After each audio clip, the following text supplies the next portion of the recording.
What's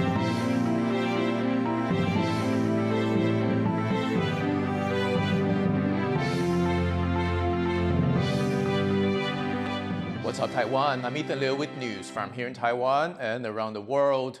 Former Taipei Mayor Wen-je, once a rising political star and a presidential candidate earlier this year, has been charged with accepting bribes and embezzling public funds. Taipei prosecutors are now seeking the prison sentence of nearly 30 years. Tiffany Wong has more. 28 years and 6 months. That's how long Taipei district prosecutors are seeking for former Taipei City Mayor Wen-je on charges of corruption. They say Ke accepted bribes over a construction project while in office, worth over $500,000, and that he mishandled $2 million in political donations during his unsuccessful bid for president earlier this year. 柯姓被告有为市长就宣誓条例所为之应恪守国家法令、不收受贿赂等誓词，逐征其委员矫饰，饭后态度不佳。 Ke is a former medical doctor turned politician who founded the Taiwan People's Party in 2019. He found strong support among Taiwan's youth who liked his straightforward manner and among those who wanted to see a third force in Taiwan's politics, long dominated by the Democratic Progressive Party and Kuomintang.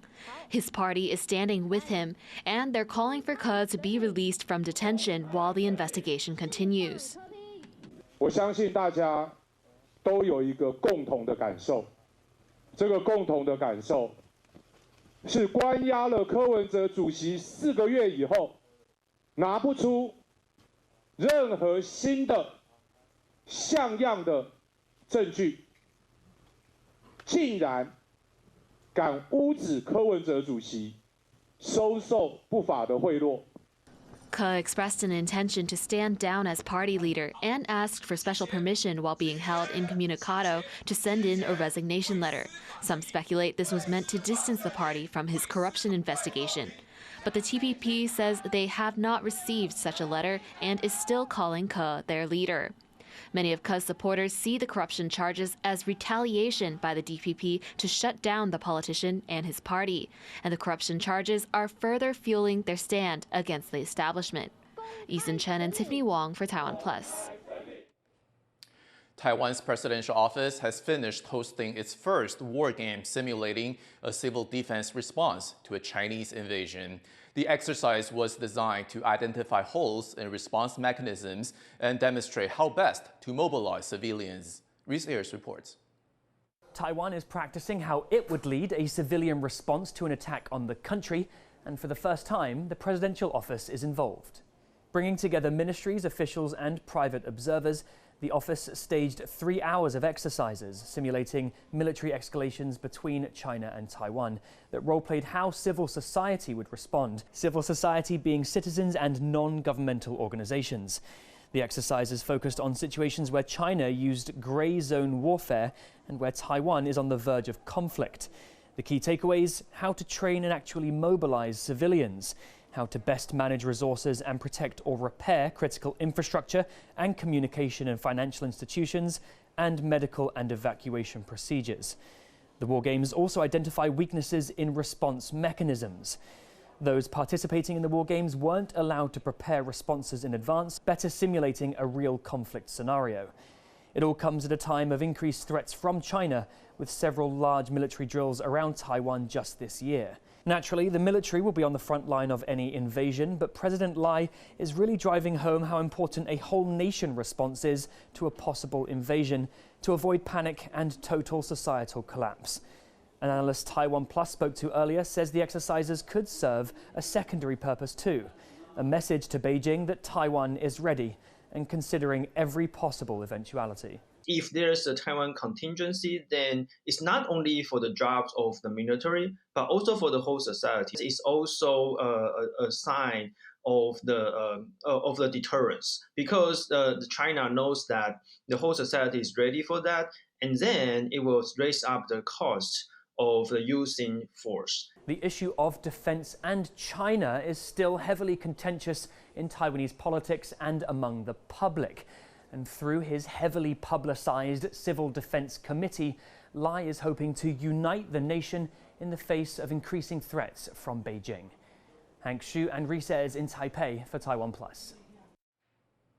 Lawmakers from the ruling Democratic Progressive Party have asked the country's cabinet to veto a series of controversial legal amendments passed by the opposition.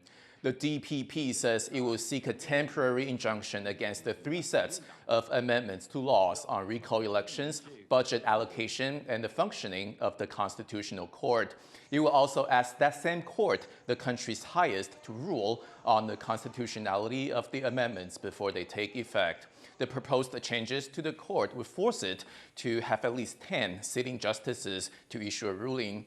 Currently, there are only 8 justices on the bench. The opposition Kuomintang says the ruling party is exploiting a legal loophole. 今天我们宪诉法已经通过了，10个人才能开会，结果你8个人就要硬开会，用你这空窗期来碾压立法权。 The cabinet is expected to send the court amendments back to the legislature by January 2nd. South Korea's main opposition party has introduced an impeachment bill against Prime Minister and acting President Han Duck-soo for refusing to appoint 3 judges to the country's constitutional court. 한덕수 총리가 오늘 담화를 통해 헌법상 책임인 헌법재판관 임명을 하지 않겠다고 공식 입장을 밝혔습니다. 권한 대행이 아니라 내란 대행임을 인정한 담화였습니다. The bill comes less than 2 weeks after the now suspended President Yoon Suk-yeol was himself impeached for his botched declaration of martial law. The country's constitutional court must confirm Yoon's impeachment, and the first hearing in the case begins Friday. The opposition has asked Han to officially appoint 3 judges to the court who have already been approved by the legislature. Han says he will not appoint them without consensus among political parties. Thursday marks 20 years since the Indian Ocean earthquake and tsunami claimed hundreds of thousands of lives in 14 countries. In Indonesia, where the disaster had its epicenter, survivors are urging the government to step up preparedness for the next seismic threat. Bryn Thomas reports. 20 years after the 2004 Indian Ocean earthquake and tsunami, Marziani still wonders if she could have done more to save her husband and 2 children. Jadi waktu itu saya nangis terus. Teringat merasa bersalah, bukan nangis apa. Merasa bersalah. Kenapa saya nggak sanggup jaga anak saya gitu. Padahal kalau kita pikir memang kita nggak mampu, diri sendiri aja kita nggak mampu, apalagi harus menggendong anak kan kayak gitu.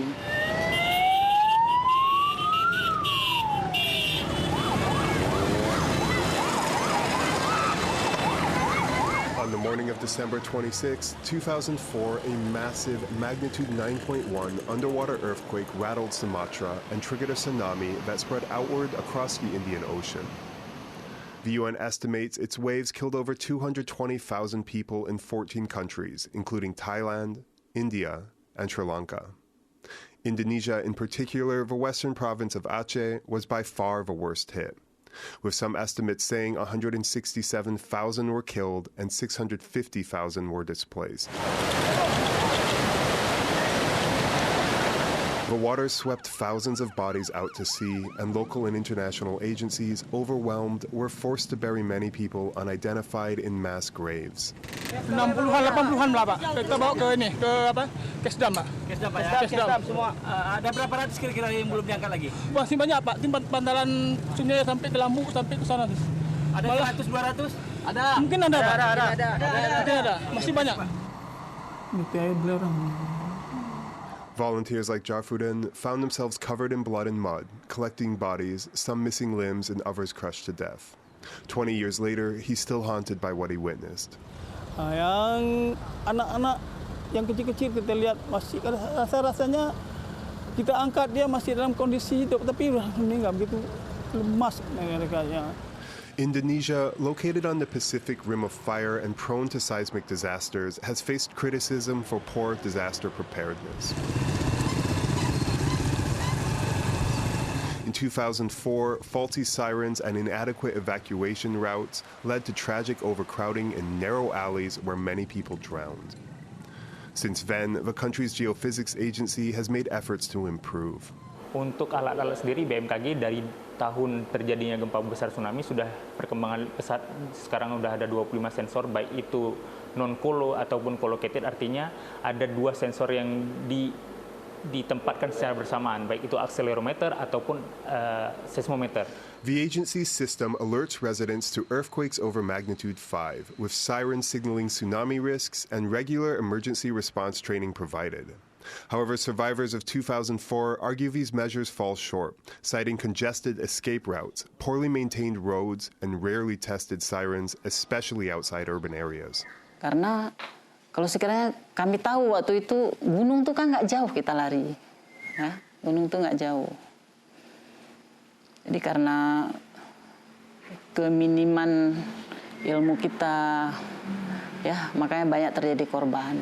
Peringatan tsunami itu kemarin hari-hari tahun itu ada bunyi, tapi waktu peringatan ini nggak ada lagi.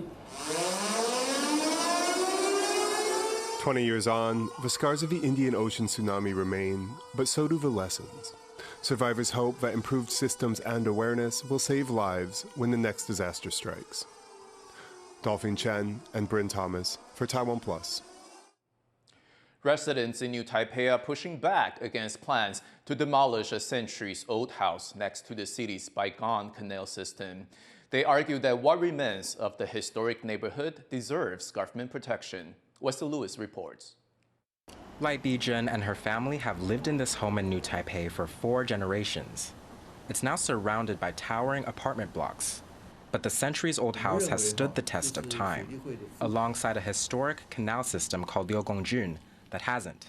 And though one of the few remaining canals is right by the Lai family home, the house itself may not be here for much longer. A recent development proposal could see it demolished. 其实不是只有我焦灼，还有更多就是对文史的爱好者，更希望把整个新店溪这个仅存刘公郡的，应该是最后的一块处女地，要把它保留下来吧。Much of Liugongjun dates back to the 18th century, built during Qing Dynasty rule in Taiwan, to serve the area's residents and farmers. Once a vast network of crisscrossing waterways that spread across the Taipei Basin, Liugongjun's wide canals and irrigation ditches have all but disappeared. Many of these waterways were filled in for roads like this one in the 1970s. The most intact and exposed section is in New Taipei's Xingdian district. Local historians give educational tours here. They argue for granting Liugongjun cultural heritage status. 那今天如果说我们把它变成一个文化资产，它就是有经费可以维护嘛。一个文化资产，它就变成有权责单位在管理。 Ms. Lai and several New Taipei civic groups agree. They have held rallies urging the government to give Liugongjun cultural landscape status, assigned to historically significant man-made environments. 守护柳公圳，守护柳公圳，登录文化景观，登录文化景观，审议透明，审议透明。 The government has scheduled 2 inspections of Ms. Lai's house and of Liugongjun to consider whether the area merits the protected status. 我想我们今天如果提报文化景观，那我们会成立文化资产的保存会议的会刊跟会议。那后续我们会请专家学者来进行会刊。那会刊的部分，我们如果确定它具文化景观的保存价值，我们就会进行列车追踪。For now, Ms. Lai waits for the government to decide her fate. She says she remains resolved to continue fighting for not only her right to keep her family home, but also for the preservation of her neighborhood's unique and enduring history. Klein Wang, Kama Xu, and Wesley Lewis for TaiwanPlus. Taiwan's main stock index, the TAIEX, gained nearly 30% in 2024, outperforming all other major Asian markets. The major growth is credited largely to investments in technologies used in artificial intelligence, especially semiconductors. 90% of the world's most advanced chips are made in Taiwan. South Korea's Kospi saw the worst performance in the region, losing about 8%. Thank you for watching today's What's Up Taiwan. I'm Ethan Liu. Take care, and I'll see you next time.